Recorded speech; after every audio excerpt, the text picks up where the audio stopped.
News of the people, by the people, for the people.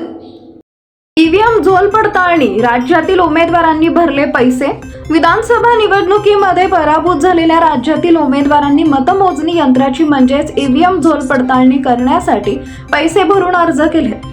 Rashtrawadi काँग्रेसचे शहराध्यक्ष Prashant Jagtap Hadapsar, Ashok Pawar Shirur, Ramesh Bagwe cantonment board, Sachin Dodke Khadakwasla, Mahesh कोटे उत्तर सोलापूर यांचा यामध्ये समावेश आहे. मतदान यंत्राच्या पडताळणीसाठी निवडणूक आयोगाकडून स्वतंत्रपणे तारीख आणि वेळ निश्चित करून दिली जाणार आहे. या उमेदवारांना प्रत्यक्ष निवडणुकीमध्ये पडलेली मतं आणि त्यांना अपेक्षित असलेल्या मतदानामध्ये काही केंद्रावर प्रचंड मोठी तफावत असल्याचा त्यांचा संशय आहे.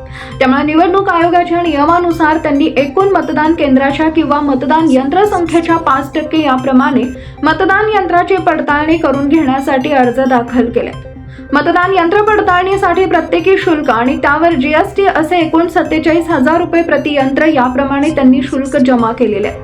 निवडणूक आयोगाच्या निर्देशानुसार ज्या मतदान यंत्राची पडताळणी करायची आहे त्या यंत्राची निवड करण्याचा अधिकार संबंधित अर्ज उमेदवाराला आहे.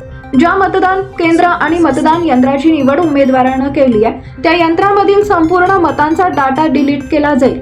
त्यानंतर 5 मतदान यंत्रावरती चिन्हाचं बटन एकूण 1200 वेळा दाबून त्या बटनाचं एकूण मतदान मोजलं जाईल. प्रत्येक यंत्रासाठी फेड पडताळणी करताना ही प्रक्रिया अवलंबली जाणार आहे. पीपल न्यूज पाहण्यासाठी चॅनलला सबस्क्राईब करा व बेल आयकॉनला प्रेस करा.